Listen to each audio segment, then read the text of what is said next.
Bonjour, je m'appelle Robert Naoum et je suis l'éditeur qui se cache derrière 180 degrés édition. Alors en fait, en deux mots, je suis un éditeur complètement généraliste qui a essayé de se calquer sur le schéma des éditeurs généralistes français, donc travailler avec un diffuseur, travailler avec un distributeur, mais dans notre petit pays qu'est la Belgique. On a commencé véritablement à faire des livres en 2008 avec Bruxelles au calme. Donc c'était tous les endroits calmes de Bruxelles, les parcs, les musées, bon, les cimetières. Bon voilà, c'est peut-être pas rigolo, mais c'est calme.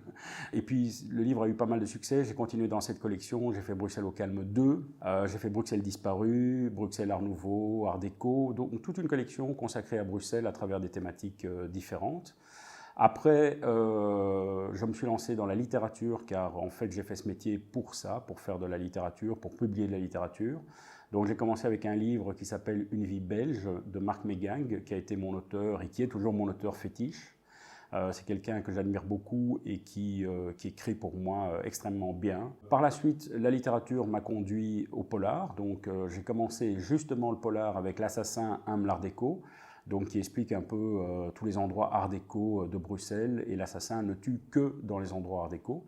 Il est un peu snob. Ça m'a conduit à continuer le polar avec par exemple Le pendu de l'îlot sacré, avec La véritable affaire de Bruxelles de Maurice Martin, qui est un thriller à la Dan Brown et qui se passe notamment dans les sous-sols du palais de justice. Je fais des essais également, donc on a commencé les essais par De l'insulte aux femmes, donc de Laurence Rosier, qui a eu un prix du Parlement de la Fédération Wallonie-Bruxelles.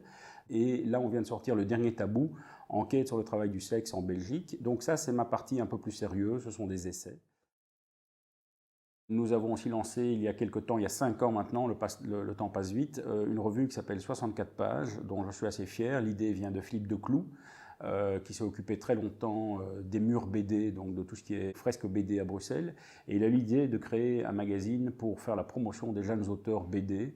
Et ce magazine, qui paraît 4 fois par an, est envoyé aux éditeurs de bandes dessinées, de livres jeunesse, d'illustrations, pour essayer de promouvoir justement leur travail. En tant qu'éditeur, je suis vraiment ouvert à tout. J'ai fait ce métier pour découvrir un maximum de choses. Ça ne m'intéresse pas de me cantonner ou bien dans le polar, ou bien dans la littérature, ou bien dans le patrimoine. J'essaye de faire tout. Ma ligne éditoriale, c'est un peu être amené au fil du hasard à rencontrer des auteurs potentiels, et à découvrir leurs talents, leurs manuscrits, et puis si j'ai un coup de cœur, ou bien si on a un coup de cœur, parce qu'évidemment je ne travaille pas tout seul, pour décider de publier ou de ne pas publier. On a un petit comité de lecture, donc si notre comité de lecture trouve que c'est bien, on va de l'avant. Et puis moi je suis très fier de découvrir des jeunes talents, jeunes entre guillemets, hein, quand je dis jeunes, c'est des gens qui publient pour la première fois. Ils peuvent avoir 50, 70 ou 18 ans.